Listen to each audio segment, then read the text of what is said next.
संततियों संततियों सृष्टवा सृष्टवा रचकर रचकर पुरा पूरा प्राचीन काल में प्राचीन काल में उवाच उवाच कहा कहा प्रजापति प्रजापति जीवों के स्वामी ने जीवों के स्वामी ने अनेन अनेन इससे इससे प्रसविषयध्वम प्रसविषेतुम अधिकाधिक समृद्ध हो अधिक अधिक समृद्ध हो एषः एषः यह यह वह वह तुम्हारा तुम्हारा अस्तु अस्तो होए होए होए ईस्ट हेष्ट इष्ट समस्त वांछित वस्तुओं का समस्त वांछित वस्तुओं समस्त वांछित काम वस्तुओं का धुक काम काम दुख प्रदाता। प्रदाता। प्रदाता। श्लोक प्रयास कीजिए दोहराने का। सह यज्ञः प्रजा सृष्ट्वा सह यज्ञ प्रजा सृष्ट्वा पुरोवाच प्रजापतिः पुरोवाच प्रजापति अनेन प्रसविषध्वमेष अनेन प्रस्विष्यध्वमहेश वो अस्त्विष्ट कामधुक् वो वो अस्ति कामधुक् सह यज्ञः प्रजा सृष्ट्वा सहयज्ञः प्रजा सृष्ट्वा पुरोवाच प्रजापतिः पुरोवाच प्रजापतिः अनेन प्रसविष्यध्वमेष अनेन प्रस्विष्यध्वमेष वो अस्त्विष्ट कामधुक् वो स्विष्टकामधुक्।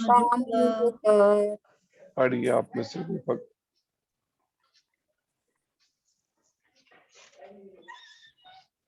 हरे कृष्णा प्रभु जी। हरे कृष्णा हरे कृष्ण जी। जी पढ़िए माता जी, आप पढ़िए। हरे कृष्णा। सह यज्ञा प्रजा सृष्ट्वा पुरोवाच प्रजापति अनेन प्रस्विष्यध्वमेष वो अस्तिविष्ट कामधुक्। हरे कृष्णा प्रभु जी। हरे कृष्ण जी। सह यज्ञः प्रजा सृष्ट्वा पुरोवाच प्रजापतिः अनेन प्रस्विष्यध्वमेष वो अस्त्विष्ट कामधुक्। हरे कृष्णा प्रभु जी। ठीक, हरे कृष्ण। और कोई भक्त? हरे कृष्ण प्रभु जी। हरे कृष्ण जी।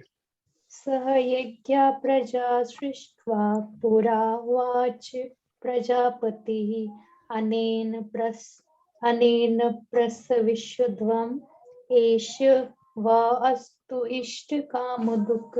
हरे कृष्ण। ठीक, हरे कृष्ण। नेक्स्ट।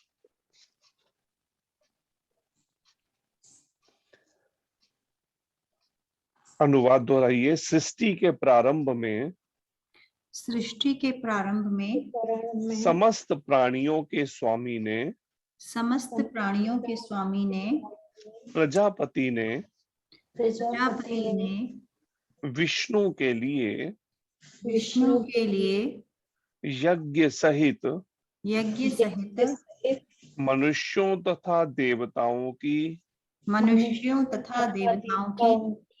संततियों को रचा और उनसे कहा तुम इस यज्ञ से सुखी रहो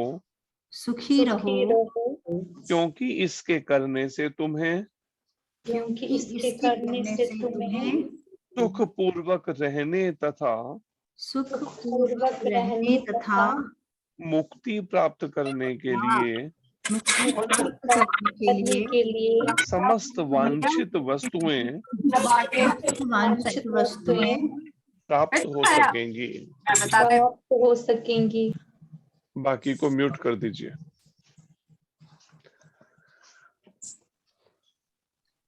तात्पर्य अर्चनीय वंदनीय प्रातः स्मरणीय जगदुशील प्रभुपाद महाराज द्वारा पहला पैराग्राफ में शुरू में यहाँ पर जो आज के इस श्लोक में भगवान कृष्ण समझा रहे हैं, जो शिक्षा दे रहे हैं अर्जुन को, और अर्जुन के माध्यम से सभी संसार के जीवों को, भगवान कृष्ण कहते हैं सृष्टि के प्रारंभ में समस्त प्राणियों के स्वामी अथवा प्रजापति ने विष्णु के लिए यज्ञ सहित मनुष्यों तथा देवताओं की संततियों को रचा और उनसे कहा तुम इस यज्ञ से सुखी रहो, क्योंकि इसके करने से तुम्हें सुख पूर्वक रहने तथा मुक्ति प्राप्त करने के लिए समस्त वांछित वस्तुएं प्राप्त हो सकेंगी। तो यहाँ इस श्लोक से एक मुख्य बात जो समझने वाली है वो ये है कि जो हर व्यक्ति चाहता है कि कम से कम हमारी आवश्यकताओं की पूर्ति तो हो सके, तो उसके लिए हमें कुछ न कुछ संघर्ष करना, कर्म करना होगा, जिससे मेरा परिवार जो है उनकी आवश्यकताओं की पूर्ति हो। तो भगवान कृष्ण यहाँ पर एक बात मुख्य समझा रहे हैं कि वास्तव में सभी वस्तुओं की पूर्ति जो है वो देवताओं के द्वारा की जाती है। भगवान ने देवी देवताओं को, जो इस पूरे ब्रह्मांड को संचालन करने में भगवान का सहयोग कर रहे हैं, भगवान कृष्ण ने उनको अलग अलग अधिकार प्रदान कर रखे हैं, जिससे वो उन मनुष्यों की जो उन देवी देवताओं को प्रसन्न करने के लिए अगर यज्ञ करते हैं तो वो देवी देवता उस यज्ञ से संतुष्ट होकर उस मनुष्य की उन इच्छाओं की, कामनाओं की पूर्ति करते हैं। और तात्पर्य में प्रभुपाद जी वर्णन करते हैं कि वास्तव में ये सब देवी देवता भगवान श्री कृष्ण के ही शरीर में वास करते हैं, जो भगवान ने विराट रूप में दिखाया भी। और ऐसे में वो सब देवी देवता भगवान श्री कृष्ण किसके द्वारा ही शक्ति प्रदत्त हैं। भगवान कृष्ण के द्वारा ही उन देवी देवताओं को अलग अलग लिमिट में एक उनको अधिकार दिए गए हैं जिनका प्रयोग करते हैं। जैसे सूर्य देव हैं, अग्नि देव हैं, चंद्र देव हैं, विद्या की देवी सरस्वती माता हैं, अलग अलग डिपार्टमेंट दी भगवान ने। और ऐसे में अगर कोई यज्ञ पुरुष भगवान विष्णु, भगवान कृष्ण को प्रसन्न करता है तो उसकी आवश्यकताओं की पूर्ति उन भगवान और उन देवी देवताओं के द्वारा होती है। इसलिए यहाँ पर भगवान समझा रहे हैं अर्जुन को कि मनुष्यों को वैदिक नियमों के अनुसार, जो वैदिक शास्त्रों में वर्णन है, उन नियमों का पालन करते हुए यज्ञ करना चाहिए। और यज्ञ शब्द का एक अर्थ भगवान विष्णु भी है। भगवान का जो 24 अवतारों का श्रीमद् भागवत में वर्णन है, उनमें से एक अवतार है यज्ञ भगवान। कोई भी अनुष्ठान, कोई भी यज्ञ, कोई भी ऐसा किया जाता है हवन, तो उसके पीछे उद्देश्य यही होता है कि भगवान विष्णु को प्रसन्न करना। चाहे फिर कई बार अज्ञानतावश कोई व्यक्ति इस बात को ना भी समझे कि कहे हम तो भगवान विष्णु को नहीं, हम तो केवल शिव जी की पूजा करते हैं, या हम शनि देव को मानते हैं, या तो हम किसी, लेकिन वास्तव में उसमें भगवान विष्णु से संबंधित मंत्र अगर नहीं होगा, वो यज्ञ पूर्ण ही नहीं होगा, ऐसा वर्णन है। तो इसलिए यज्ञ पुरुष भगवान विष्णु को प्रसन्न करने के लिए वो यज्ञ किया जाता है, तभी पूर्ण हो पाता है। तात्पर्य पढ़िए इसमें से, आप में से कोई।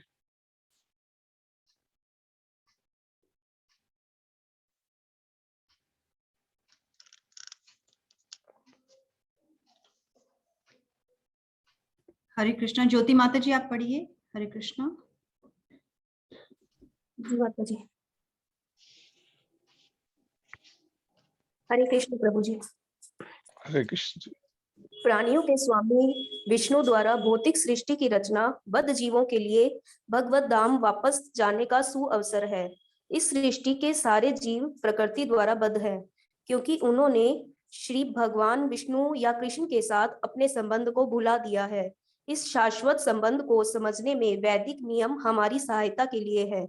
जैसा कि भगवत गीता में कहा गया है, वैदेश्च सर्वैरहमेव वेद्यः। भगवान का कथन है कि वेदों का उद्देश्य मुझे समझना है। वैदिक स्तुतियों में कहा गया है कि पतिम विश्व स्यात्मेश्वरम, अतः जीवों के स्वामी प्रजापति श्री विष्णु भगवान है। श्रीमद् भागवत में भी 2.4.20 श्री शील शुकदेव गोस्वामी ने भगवान को अनेक रूपों में पति कहा है। हरे कृष्ण प्रभु जी। आगे भी श्लोक पढ़ना है। पढ़ सकते हैं तो अच्छी बात है। जी शायद मिस्टेक हो सकती श्रेयः पतिर्यज्ञपतिः प्रजापतिर्धियां पतिर्लोकपतिर्धरापतिः पतिर्गतिश्च अंधवृष्णि सात्वतां प्रसीदताम में भगवान स्ताम पतिः। अनुवाद पढ़िए। प्रजापति तो भगवान विष्णु हैं और वे समस्त प्राणियों के, समस्त लोकों के और सुंदरता के स्वामी पति हैं और हर एक के त्राता हैं। भगवान ने इस भौतिक जगत को इसलिए रचा कि बद्ध जीव यह सीख सके कि वे विष्णु को प्रसन्न करने के लिए किस प्रकार यज्ञ करें, जिससे वे इस जगत में चिंता रहित होकर सुख पूर्वक रह सके तथा इस भौतिक देह का अंत होने पर भगवत धाम को जा सके। बद्ध जीव के लिए ही यह संपूर्ण कार्यक्रम है। यज्ञ करने से बद्ध जीव कर्मशः कृष्ण भावना भावित होते हैं और सभी प्रकार से देव तुल्य बनते हैं। कलयुग में वैदिक शास्त्रों ने संकीर्तन यज्ञ, भगवान के नामों का कीर्तन का विधान किया है और इस दिव्य विधि का प्रवर्तन चैतन्य महाप्रभु द्वारा इस युग के समस्त लोगों के उद्धार के लिए किया गया है। संकीर्तन यज्ञ तथा कृष्ण भावना में अच्छा तालमेल है। श्रीमद् भागवत 11.5.32 में संकीर्तन यज्ञ के विशेष प्रसंग में भगवान कृष्ण का अपने भक्त रूप चैतन्य महाप्रभु रूप में निम्न प्रकार से उल्लेख हुआ है। कृष्ण वर्णम तुषः कृष्णम सांगोपांगस्त्र पार्षदम यज्ञे संकीर्तन प्रायर यजंती ही सुमेधसः। इस कलयुग में जो लोग पर्याप्त बुद्धिमान हैं, वे भगवान की उनके पार्षदों सहित संकीर्तन यज्ञ द्वारा पूजा करेंगे। वेदों में वर्णित अन्य यज्ञों को इस कली काल में कर पाना सहज नहीं, किंतु संकीर्तन यज्ञ सुगम है और सभी दृष्टि से अलौकिक भी है। जैसा कि भगवत गीता में भी 8.14 संस्तुति की गई है। 9:14 9वें अध्याय के 14वें श्लोक में संस्तुति की गई है। तो यहाँ पर तात्पर्य में श्रील प्रभुपाद जी समझा रहे हैं, प्राणियों के स्वामी विष्णु द्वारा, अर्थात हम सब प्राणियों के जो स्वामी हैं, जीवात्माओं के, प्राणी किन के लिए कहा गया है? सभी उन जीवात्माओं के लिए जो इस संसार में बद्ध हैं। उनके स्वामी कौन है? विष्णु। किन विष्णु के लिए जिक्र है? ये जिक्र है क्षीरोदक शाही विष्णु जी के लिए, जो क्षीर सागर में शयन करते हैं। इस ब्रह्मांड का सबसे नीचे का लोक है पाताल लोक। उस पाताल लोक के बाद में एक और श्वेत द्वीप है कहीं। उस श्वेत द्वीप में, वहां पर क्षीर सागर में श्वेत द्वीप है, और वहां पर भगवान क्षीरोदक शाही विष्णु निवास करते हैं, जो सभी प्राणियों के, संसार के समस्त जीवों के, सभी प्राणियों के स्वामी हैं। और उन भगवान क्षीरोदक शाही विष्णु द्वारा भौतिक सृष्टि की रचना बद्ध जीवों के लिए भगवत धाम वापस जाने का सुअवसर है। अब विचार कीजिए कि प्रभुपाद जी वर्णन कर रहे हैं, इस संसार की रचना की गई है, इस भौतिक संसार की, उन सब बद्ध जीवों के लिए जो इस संसार में जन्म, मृत्यु, बुढ़ापा और बीमारी के चक्र में बंधी हुई हैं। इस संसार में बद्धावस्था अर्थात अपनी इच्छा से छोड़ के निकल नहीं सकते। हाँ, अगर भक्ति करें, साधन करें, भक्ति के द्वारा वो, उनका मुक्ति का रास्ता, भगवत धाम जाने का रास्ता बन सकता है। लेकिन अगर वो भगवान की भक्ति पूर्ण नहीं करते या भक्ति नहीं करते भगवान कृष्ण की, भगवान विष्णु, भगवान राम, भगवान नारायण की, तो मुक्ति नहीं हो सकती इस भवबंधन से। और प्रभुपाद जी कहते हैं ये भगवत धाम जाने का सुअवसर मिला है उन प्राणियों को जिनको मनुष्य शरीर मिला है। लेकिन विचार कीजिए, इस तरह की एजुकेशन ना होने के कारण, इस तरह की भगवत गीता के अनुसार शिक्षा ना मिलने के कारण से लोगों की सोच क्या बन रही है, आज के युवा वर्ग की और बाकी लोगों की क्या बन रही है कि यहाँ पर संसार में जन्म मिला है तो किस लिए मिला है? ईट, ड्रिंक एंड बी मैरी, खाओ पियो और मजा करो। जैसे गुरु महाराज कहते हैं गुजराती में, धाम धूम ना धड़ाका, बस केवल मौज मस्ती के लिए मिला है। लेकिन यहाँ पर प्रभुपाद जी क्या कह रहे हैं? ये सुअवसर है भगवत धाम लौटने का, क्योंकि केवल मनुष्य जीवन में ही हम भक्ति कर सकते हैं। लेकिन उसमें भी इतनी सारी उधेड़-बुन है, मन के इतने सारे दुविधाएं, विचार हैं, जो सभी संसार के जीवों को ये माया उनके मनों को कंट्रोल करके नचा रही है। उनको भगवान श्री कृष्ण को समर्पण नहीं करने दे रही, सरेंडर करने देने को तैयार नहीं।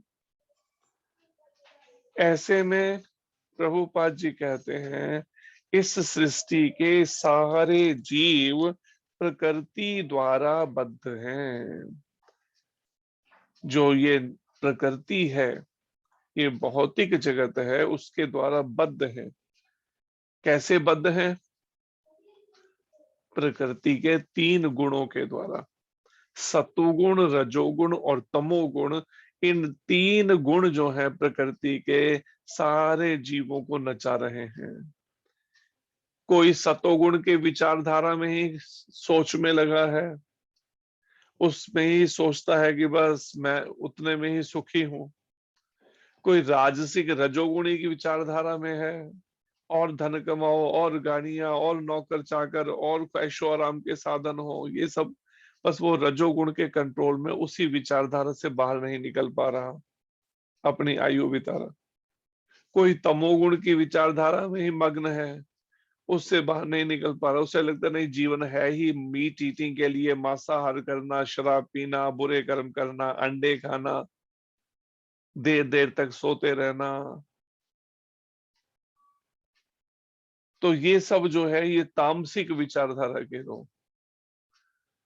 राजसिक और सात्विक विचारधारा के, वो सात्विक विचारधारा के इन सबसे अलग रहकर उनका क्या है, एक सादगी पूर्ण जीवन बिताते हुए देवी देवताओं की उपासना करनी है, सकाम इच्छाएं हैं,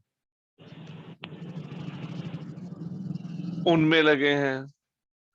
लेकिन अगर कोई इन तीनों गुणों से ऊपर उठना चाहता है तो उसे प्रमाणिक गुरु के मार्गदर्शन में पहले भक्ति सीखनी होगी। निष्काम भक्ति कैसे की जाए, किस तरह से अपने एक एक मन के विचार को, मन की इच्छा को, वाणी के शब्द को, शरीर से इंद्रियों से होने वाले हर एक कर्म को कृष्ण भावना से भावित होकर कैसे किया जाता है, ये उसे सीखना होगा प्रमाणिक गुरु से। और यही जब प्रभुपाद जी ने सिखाने के लिए पूरे विश्व भर में जब प्रयास किया तो सारे विश्व से आत्माएं जुड़ती चली गई। एक तरह से जैसे इससे समझ सकते हैं, श्रीमद् भागवत के पहले स्कंद में वर्णन है कि भगवान कृष्ण जब इस धरती पर बहुत पाप होने लगा, कंस बड़े अत्याचार करने लगा, तो सब देवी देवता इकट्ठे होकर ब्रह्मा जी के पास गए और उनको अपना दुख बताया। ब्रह्मा जी ने सब देवताओं को लेकर गए क्षीर सागर पर, और श्वेत द्वीप में वास करने वाले भगवान क्षीरोदक शाही विष्णु को प्रार्थना की, नेत्र बंद करके खड़े हो गए और स्तुति की। जैसे ही स्तुति की उनको, तो भगवान से इस संदेश आया ब्रह्मा जी के हृदय में, जो उन्होंने फिर देवताओं को बताया भगवान विष्णु की आज्ञा पर। क्या संदेश आया कि सभी देवी देवताओं को ये कहिए कि मैं जल्दी ही धरती पर अपने पूर्ण रूप में अवतार लूंगा, कृष्ण रूप में अवतार लूंगा यदुवंश में। तो इनको बताइए यदुवंश में, वृष्णि वंश में, ये सब भोज वंश में, इन वंशों में जा जाकर ये देवी देवता जन्म लें, और जब मैं धरती पर आऊंगा लीला करने, ये सब मेरा सहयोग करने के लिए वहां पहुंच जाए। तो इस तरह से उन देवी देवताओं को जब ये संदेश दिया तो बड़े प्रसन्नता पूर्वक देवी देवता जो है अपने अपने लोकों में गए, और समय पे सब देवी देवता जो है ऐसे वृष्णि वंश में, भोज वंश में, तो इन सब में उन्होंने अवतार ली, जन्म लिया सबने, और भगवान का सहयोग किया। जैसे गोप बालक हैं, गोपियां हैं, ब्रजवासी हैं, मथुरावासी हैं, द्वारिकावासी हैं, ये सब वही है। ठीक ऐसे ही हम चर्चा कर रहे थे, भक्तों के साथ बात हो रही थी। ठीक ऐसे ही क्या हुआ, जब भगवान कृष्ण ने देखा कि 5000 साल बीतने पे फिर दोबारा धरती पर बहुत कुछ भटकाव आ चुका है, और भगवान ने गीता में वचन दिया है, और वचन भगवान अपना कभी भंग नहीं करते हैं। भगवान ने कहा मैं जब जब धर्म की हानि होगी, धर्म बढ़ेगा, मैं तब तब धरती पे अवतार लूंगा। तो भगवान ने क्या कि या तो खुद आऊंगा या अपने किसी प्रतिनिधि को भेज दूंगा, अपने किसी अवतार को भेज दूंगा। तो भगवान कृष्ण ने क्या किया, और वो किसको भेजते हैं, अपने किसी लाडले या सबसे प्रिय भक्त को ही भेजते हैं। जैसे भगवान ने पहले जब भी प्रहलाद महाराज को जैसे भेजा ऐसे, तो भगवान ने किसको, प्रभुपाद जी को भेज दिया। और प्रभुपाद जी को भेजने के साथ में अब उनको सहयोग, क्योंकि ये वन मैन शो तो है नहीं, पूरे विश्व भर में भगवान कृष्ण की भक्ति का प्रचार करना, ये तो एक समूह मिलकर, सभी मिलकर एक साथ करें तो संभव है। तो भगवान ने क्या किया, अपने भक्तों को भी साथ भेज दिया, पूरे विश्व भर में फैला दिया। कहाँ कहाँ नहीं, मतलब अफ्रीकन देशों में, रशिया में, अमेरिका में, जापान में, जर्मनी में, सऊदी अरब की तरफ, और कहाँ कहाँ नहीं कर दिया। और उसके बाद में प्रभुपाद जी को भेजा, तो प्रभुपाद जी ने जैसे ही अपने गुरु महाराज और गुरु परंपरा की कृपा लेकर, चैतन्य महाप्रभु, नित्यानंद भगवान की कृपा लेके, भगवान कृष्ण और राधा रानी की कृपा लेके जब शुरू किया प्रचार कार्य का प्रयास, तो कैसे आत्माएं जुड़ती चली गई, ये एक चमत्कारिक रूप से। तो ये बात वो भी नरेंद्र मोदी जी भी बता रहे थे कि अटल बिहारी वाजपेयी जी ने ये कहा था प्रभुपाद जी के लिए कि ये एक चमत्कार से कम नहीं था, एक विलक्षण संत है, ये चमत्कार से कम नहीं। तो कैसे चमत्कारिक रूप से पूरे विश्व भर से आत्माएं जुड़ रही हैं, कौन, वहीं की देशों की ही। यहाँ पर भारत में ये सनातन धर्म को खत्म करने की कोशिश कर रहे हैं, और जो कोशिश कर रहे हैं उन्हीं के देशों में, उन्हीं की वहां के लोग भगवान कृष्ण की भक्ति में सड़कों पर कीर्तन निकाल रहे हैं। अब बताइए, करिए खत्म, किसको खत्म करेंगे। तो ये बात बताती है, जो हमें समझना है, वास्तव में आदि पुरातन केवल एकमात्र सनातन धर्म ही है, बाकी सब धर्म नहीं है, रिलीजन, विश्वास है। ठीक है, लोगों का मत या विश्वास कलयुग के प्रभाव से अलग अलग कुछ जगहों पर बन गया, उनकी विचारधारा, उनकी सोच, उनके खान पान, रहन सहन, कार्यकलापों से बदल गई कुछ देर के लिए, कुछ जीवात्माओं के, कुछ लोगों के। लेकिन वास्तव में सनातन धर्म कोई हिंदू धर्म या कोई ऐसा नहीं है अलग से धर्म। सनातन धर्म क्या है, वास्तव में स्वयं भगवान ने, भगवान श्री कृष्ण के द्वारा बताया गया जो नियम कानून है मनुष्यों के लिए, उसको सनातन धर्म कहा गया है। कोई कोई कोई एक रिलीजन नहीं है कोई सनातन धर्म। तो यहाँ पर ये बात विचार समझने वाली है। प्रभुपाद जी कहते हैं, इन सृष्टि के सारे जीव प्रकृति द्वारा बद्ध हैं, क्योंकि उन्होंने भगवान श्री विष्णु या कृष्ण के साथ अपने संबंध को बुला दिया है। तो यहाँ ये समझने वाली बात है कि हमारी बद्धावस्था, प्रकृति के तीनों गुण हमें नचा क्यों रहे हैं, कंट्रोल क्यों कर रहे हैं, हम इनके कंट्रोल से छूट क्यों नहीं पा रहे, सतोगुण, रजोगुण, तमोगुण के, क्योंकि भगवत प्राप्ति सतोगुण में भी नहीं होती। इस संसार के ये तीनों गुण, तीनों गुणों के अंदर कहीं ना कहीं कुछ दोष है, सतोगुण में भी दोषपूर्ण है। इसलिए भगवत प्राप्ति होती है सतोगुण से भी ऊपर उठ के विशुद्ध सतोगुण में, सतोगुण की भी परिष्कृत अवस्था में है। और जब हमें अगर समझ ही नहीं है इससे ऊपर उठा कैसे चाहे, तो विचार कीजिए कैसे उठेंगे। इसलिए जरूरत है प्रमाणिक गुरु की, जो खुद इन तीनों गुणों के प्रभाव से मुक्त हो, वही हमें कृपा करके इन तीनों गुण के प्रभाव से ऊपर उठा सकता है, हमारे मन को इन तीनों गुणों की पकड़ से बाहर निकाल सकता है। इसलिए कहा जाता है गुरु कृपा ही केवलम। लेकिन किस तरह के गुरु कृपा चाहिए, कैसे गुरु की, जो प्रमाणिक भगवान कृष्ण चल रही परंपरा में हो, वही एज इट इज अगर प्रस्तुत करेगा इस दिव्य, तो ही हम उसको सीख कर, समझ कर हम इससे निकलने का प्रयास कर सकते हैं। और उनकी कृपा से, परंपरा से भगवान कृष्ण की कृपा लेकर कर सकते हैं, अपने बल से नहीं संभव है, केवल प्रयासों से। तो इसलिए शास्त्र कहता है गुरु कृष्ण प्रसादे पाए भक्ति लता बीज। गुरु और कृष्ण की कृपा से कोई जीव अपने हृदय में भक्ति रूपी लता के बीज को धारण कर पाता है। अब विचार कीजिए गुरु और कृष्ण कृपा कितनी मुख्य है।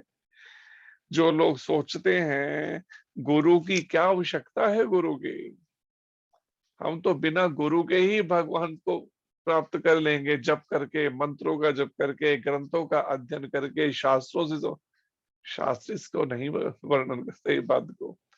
इसलिए प्रभुपाद जी कहते हैं ग्रंथों के अध्ययन से, ग्रंथों के पढ़ने मात्र से किसी को भी भगवत प्राप्ति नहीं हुई।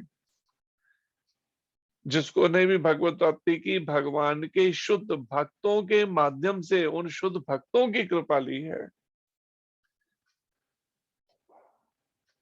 और यहाँ पर कारण बताया गया है, हमारा इस संसार में बंधन का कारण ही है भगवान कृष्ण को, भगवान विष्णु को भूल जाना।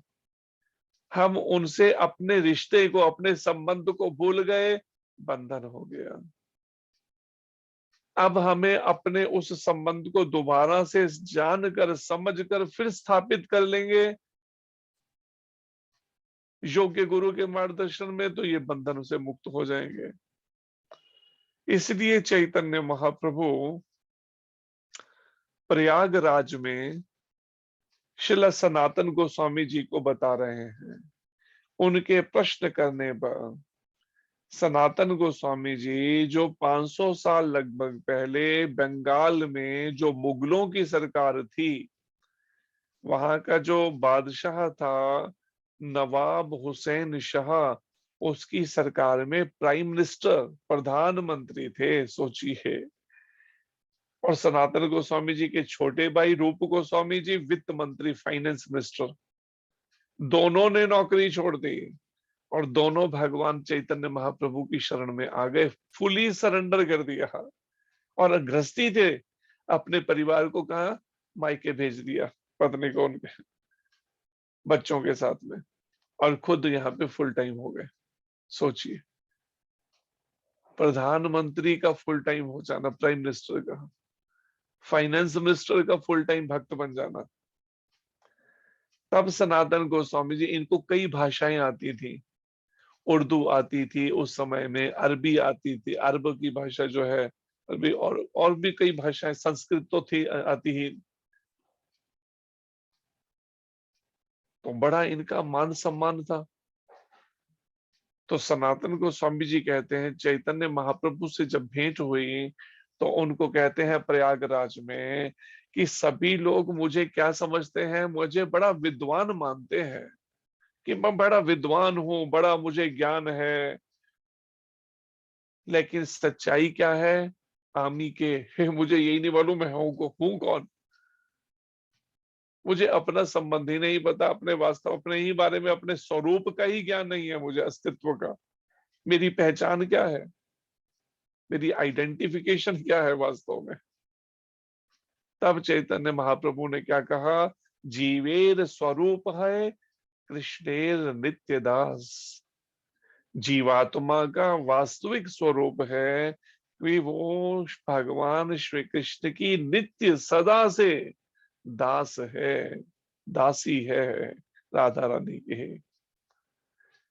कृष्णेर तटस्था शक्ति भेदा भेद प्रकाश।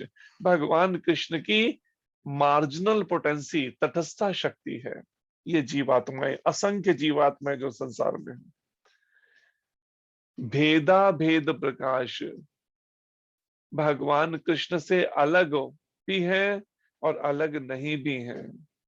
भेद है भी भगवान कृष्ण से और नहीं भी है। कैसे है भी और नहीं भी है, इसको प्रभुपाद जी समझा रहे हैं, जैसे सूर्य और सूर्य की किरणें। सूर्य की किरणें, सूर्य के बिना सूर्य किरणों का कोई अपना अस्तित्व ही नहीं है। सूर्य होगा तो किरणें होंगी, लेकिन सूर्य की किरणें सूर्य नहीं है। ठीक ऐसे ही जीवात्माएं भगवान कृष्ण के अंश हैं, लेकिन कृष्ण नहीं है। इसलिए प्रभुपाद जी कहते हैं सभी जीवात्माएं कौन है, एक तरह से सैंपल गॉड हैं। कृष्ण स्वयं भगवान है और ये सैंपल गॉड है एक उनके अंश रूप में। तो यहाँ पर कैसे, जैसे एक समुद्र के पानी की एक बूंद और एक अथाह समुद्र है, भगवान कृष्ण अथाह समुद्र के समान है और हम सब जीवात्मा वो एक एक ड्रॉप है उसकी सोची है। दोनों की क्वालिटी सेम है, समुद्र के पानी की और एक बूंद की, दोनों का स्वाद एक जैसा खारा है, लेकिन क्वांटिटी में, मात्रा में कितना बड़ा अंतर है, एक ड्रॉप जरा सी है बिल्कुल, और पूरा समुद्र अथाह सागर। ऐसे हैं कृष्ण।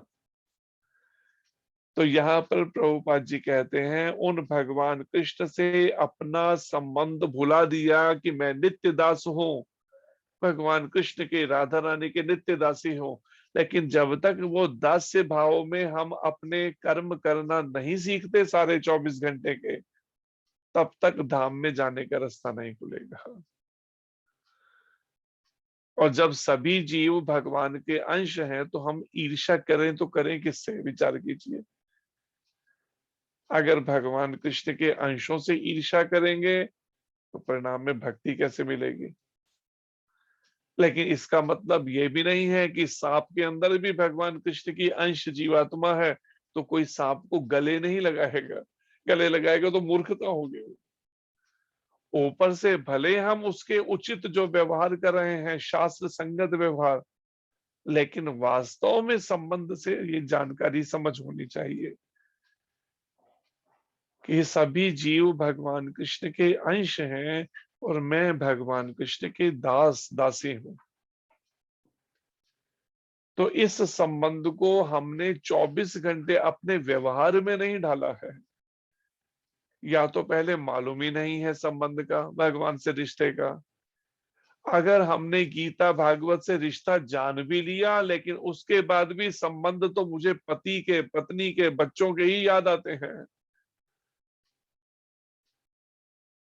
तब भी कृष्ण से संबंध होकर इच्छा अब इतने पक चुके हैं कई जन्मों में, अपने खाने के लिए चाहिए, परिवार के लिए तो एक्टिव हो जाएंगे।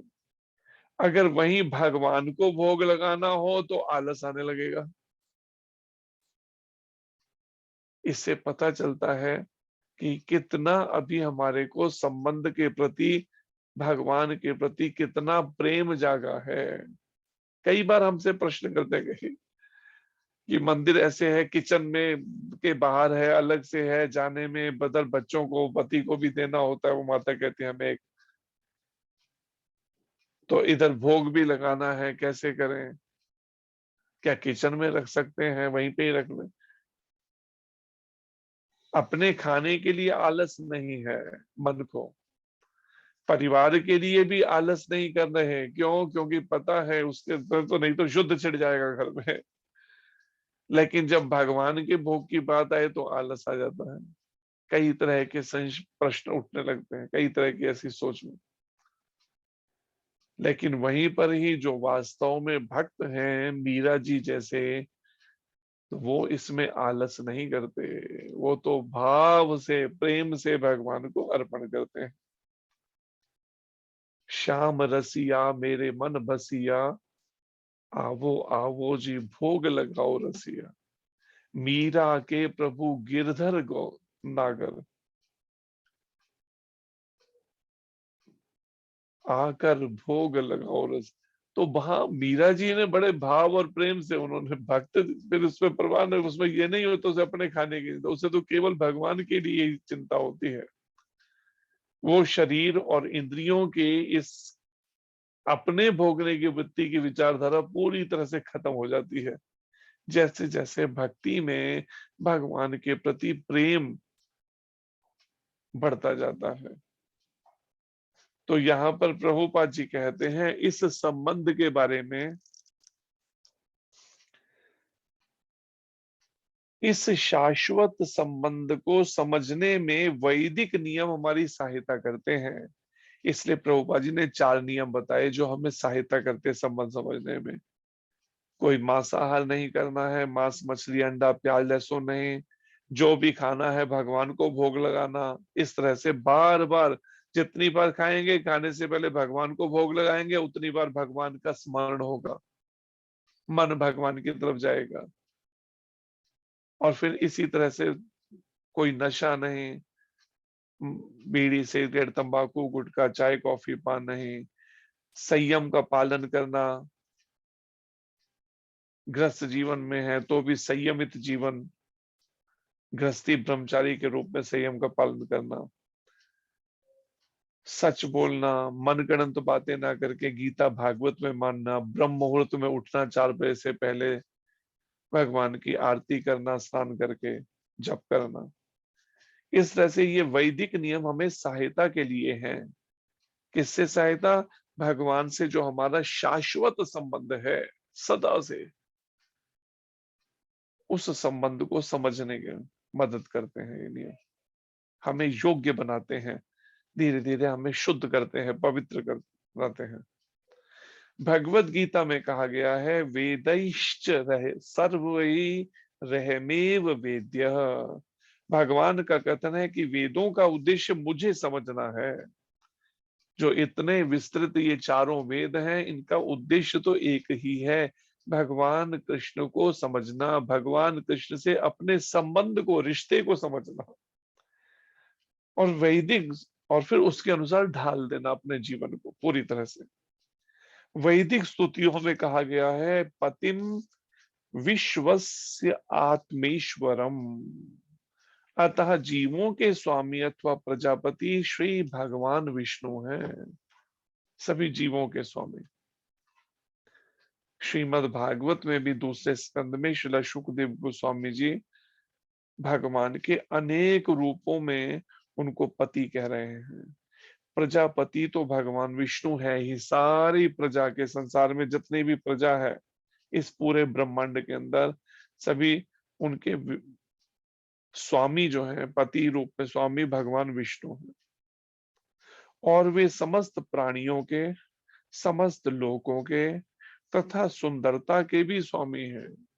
इसलिए कृष्ण शब्द करता है सर्व आकर्षक, सबसे अधिक सुंदर है, इसलिए भगवान कहलाते हैं। भगवान 6 गुणों में एक गुण है, सबसे अधिक सुंदर है भगवान कृष्ण, और हर एक के त्राता है, हर एक को इस भव सागर से पार करने वाले, तारण करने वाले हैं, छुड़ाने वाले हैं इस भव बंधन से।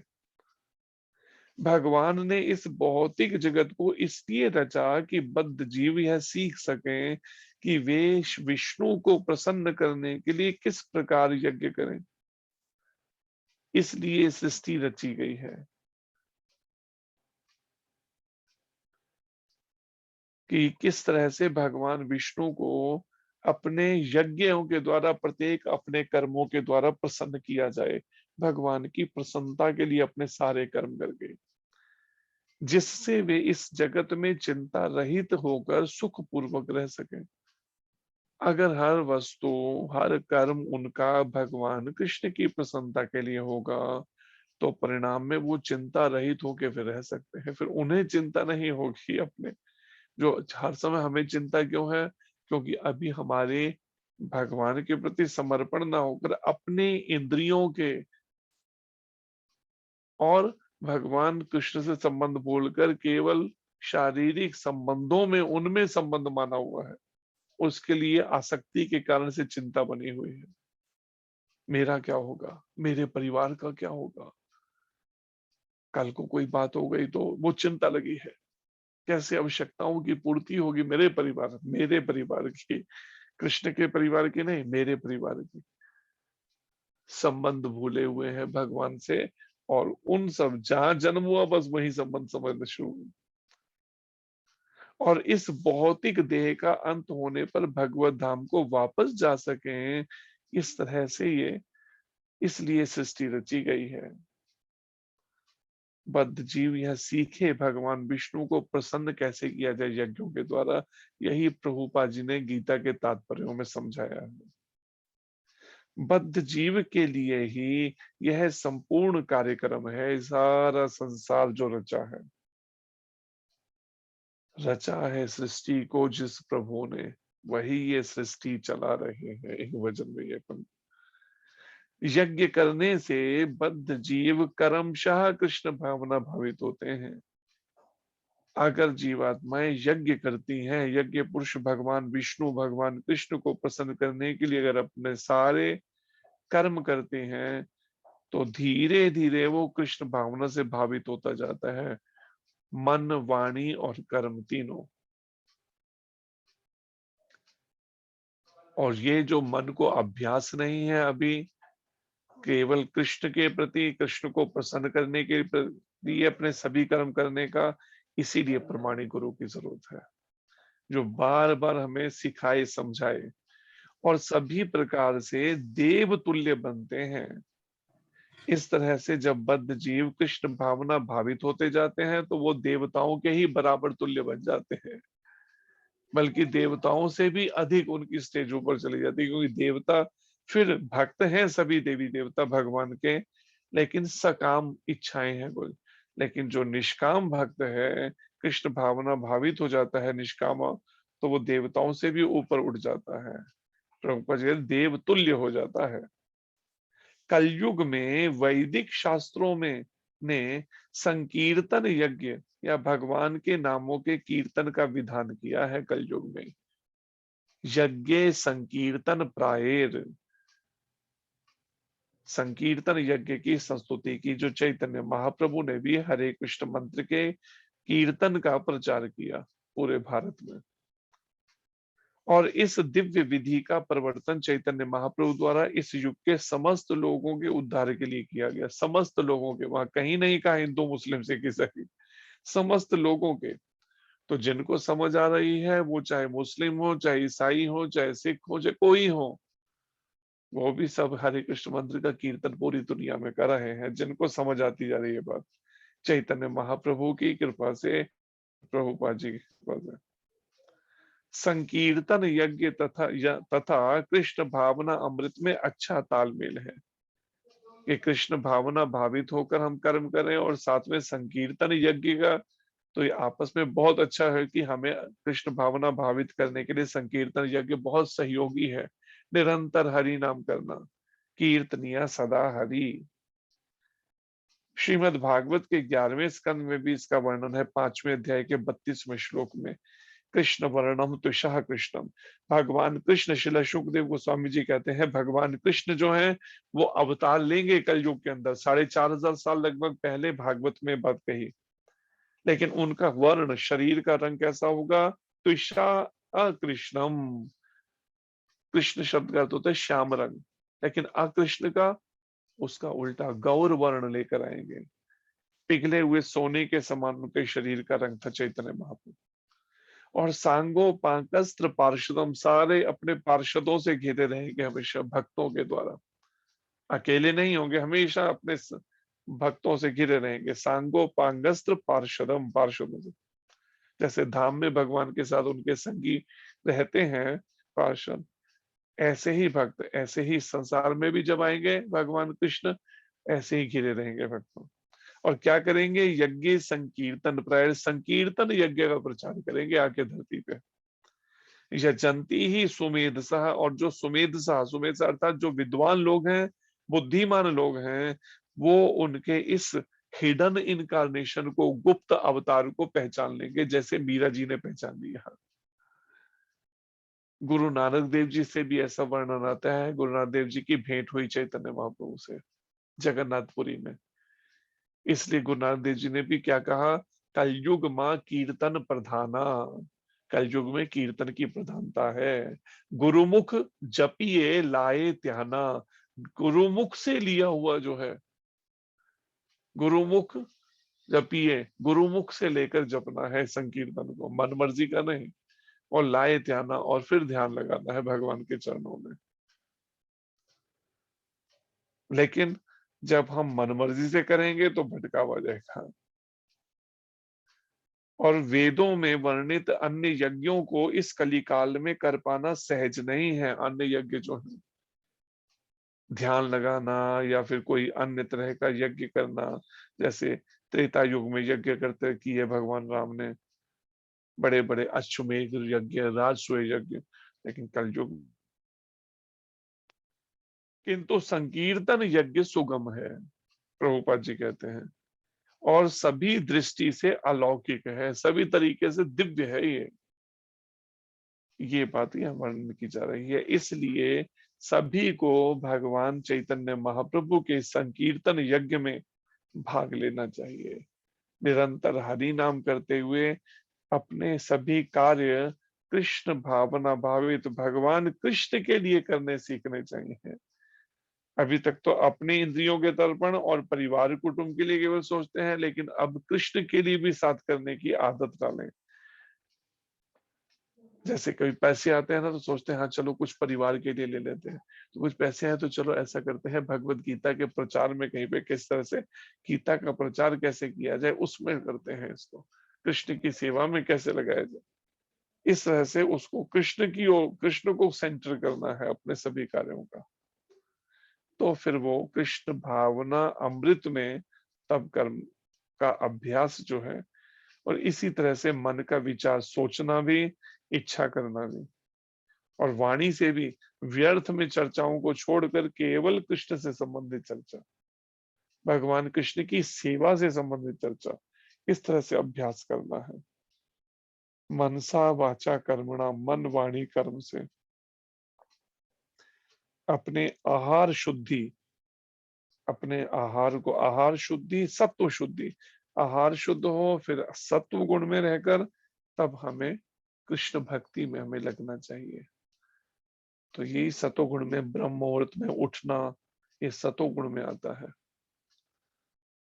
4 बजे से पहले उठ जाना। प्रभुपाद जी कहते हैं जो भक्त हैं, जैसे पहले ऋषि मुनि पहाड़ों में हिमालय पे जाके तपस्याएं करते थे गुफाओं में, इस कलयुग की ये तपस्या है कि भक्त 12 महीने सुबह ब्रह्म मुहूर्त में उठकर स्नान करके भगवान की पूजा भक्ति करने से वो घबराता नहीं है। इसलिए मन को पक्का करना होगा, जिसको भगवत प्राप्ति वास्तव में करनी है एक ही जन्म में। हरे कृष्णा। धन्यवाद आप सबका। कोई प्रश्न हो तो कर सकते हैं अपने से। हरे कृष्णा प्रभु जी, थैंक यू सो मच प्रभु हरे जी। कृष्ण। बहुत हरे कृष्ण। क्लास प्रभु जी आपने हमें दी आज, और बहुत कुछ आज हमने क्लास से सीखा। हर क्लास से ही बहुत कुछ सीखते हैं प्रभु जी। Thank you Hare so much प्रभु जी। हरे कृष्णा। कृष्ण। किसी का कोई क्वेश्चन है तो प्लीज कर सकते हैं।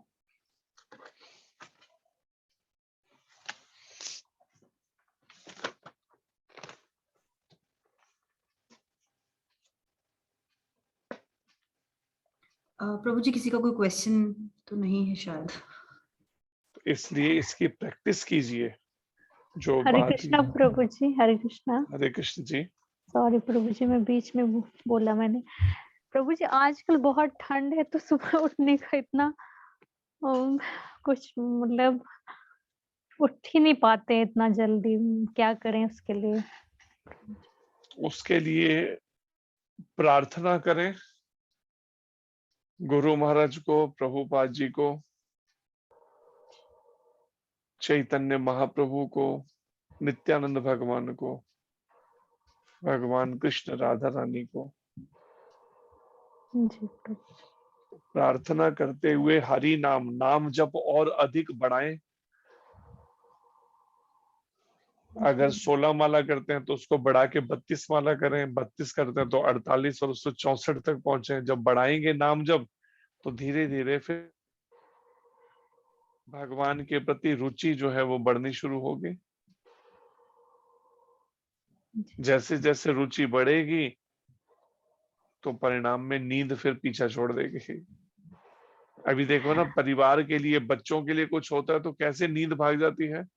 अभी पता हो कि मेरे बच्चे का जो है एग्जाम है और सुबह सुबह उसने 6 बजे निकलना है, कैसे नींद भागती है फिर।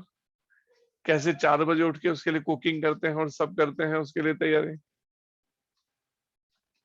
क्योंकि वहां पता है ना अपना संबंध माना हुआ है, मेरा बच्चा है, अगर वो इसको पास कर गया तो परिणाम में उसकी अच्छी नौकरी जॉब लग जाएगी, पैसे कमा के लाएगा, तो कैसे नींद भाग जाती है। तो ऐसे यही बात यहाँ बताई जा रही है इस श्लोक में भी उनसे संबंध को भूल गए हैं भगवान से, इसलिए नींद आ रही है ब्रह्म मुहूर्त में। संबंध माना है, किससे माना है? इस जड़ शरीर से संबंध मान लिया है, जानते हुए कि शरीर नश्वर है, इसको कितना सुला लो, कितना खिला लो, फिर भी एक दिन इससे साथ छोड़ देना है। लेकिन फिर भी ये बात को व्यवहारिक रूप में समझना नहीं चाह रहा मन। क्यों नहीं समझ रहा? क्योंकि मन की इतनी पक्की कंडीशनिंग हो गई है, ऐसी इसके ऊपर एक परत जम गई है मन के ऊपर कि इसको ये बात समझ नहीं आ रही, पल्ले नहीं पड़ रही इसको, मन को ये बात। इससे पता चलता है कितने जन्म जन्मांतरों से भगवान से हम भगवान को भूले हुए हैं, इसलिए स्थिति है। जिनको भगवान के प्रति अपने संबंध की स्मृति याद पक्की हो जाती है ना, वो फिर रात में भी नहीं सो पाते। दिन की तो बात छोड़िए, रात को भी नींद नहीं आती उनको। जैसे हमने एक देखा, संत पूरी रात भर राधा रानी के विरह में रोते ही रहे, आंसू बह रहे हैं, फूट फूट के आंसू बह रहे हैं, पूरी रात सोए नहीं। उनका वीडियो हमें किसी ने भेजा, रात भर से, विदेश से कहीं से भेजा उनका वीडियो हमारे पास में। तो अभी हम भगवान कृष्ण और राधा रानी के प्रति इस रिश्ता भूले हुए हैं। अभी रिश्ता याद है इस मैले मन के प्रति, शरीर के प्रति, शरीर के कंफर्ट्स के प्रति, मैं और मेरा शरीर से संबंधित परिवार के प्रति, घर के प्रति, बैंक बैलेंस के प्रति, ये सब रिश्ते याद है संबंध। लेकिन भूले हैं तो केवल गुरु गौरांग राधा कृष्ण को, उनसे रिश्ता जो है वो याद नहीं आ रहा। इसलिए ठीक है, जितना हो जाएगा, चल रहा है, कोई बात नहीं। हमें ये नहीं समझ आ रहा इसके परिणाम क्या होंगे आगे, इसके रिजल्ट क्या होंगे, ये बात नहीं समझ आ रही अभी। एक लंबे समय तक फिर 84 लाख योनियों के चक्र में फेंक दिए जाएंगे अगर हमने इस अवसर का लाभ नहीं उठाया मनुष्य जीवन का। इसलिए प्रभुपाद जी कहते हैं ये सुअवसर है मनुष्य जीवन, भगवत धाम वापिस लौटने के लिए दिया गया है। ये अवसर किसने दिया है? यज्ञ पुरुष भगवान विष्णु, भगवान कृष्ण ने दिया है ये अवसर। और हमारा मैला मन इस बात को समझना नहीं चाह रहा, उसको नींद प्रिय लग रही है। इसलिए गुरु महाराज कहते हैं कि प्रभुपाद जी ने ये आईसीयू खोले हुए हैं, इसीलिए इमरजेंसी वार्ड, ये जो इस्कॉन के सेंटर है, ये उधमपुर में है, और ऐसे महाराज जी के उसमें, तो ये वही हैं, ये हॉस्पिटल हैं। जिनकी स्थिति ज्यादा बिगड़ गई है तो उनको फिर या तो हॉस्पिटल में एडमिट होना पड़ता है, सीरियस हो जाए कोई बीमार तो, नहीं तो फिर अगर सीरियस नहीं है तो घर पे ठीक से साधना करनी होगी। इच्छा हमारी है, या तो घर पे ठीक से करो साधना, नहीं तो तैयार हो जाओ, भगवान किसी न किसी तरीके से फिर हमें झटका देंगे। अच्छा, ये पर है, वहीं पर रहते हुए सीरियसली साधना करें, नहीं तो फिर तैयार रहें अगले स्टेप के लिए भगवान के, क्योंकि प्रकृति तो दंडित करेगी ही। अगर हम भगवान के प्रति समर्पित होने के लिए मनुष्य जीवन पाकर नहीं करेंगे प्रयास, तो प्रकृति दंड निश्चित रूप से देगी, बख्शने वाली नहीं है। इसलिए सीरियस लेना चाहिए, नाम जप बढ़ाएं, प्रार्थना करें, नाम जप करें, जिससे हमें बातें समझ आ सके ठीक से। और समय नष्ट ना करें बचा हुआ जीवन का, पहले बहुत समय खो चुके हैं।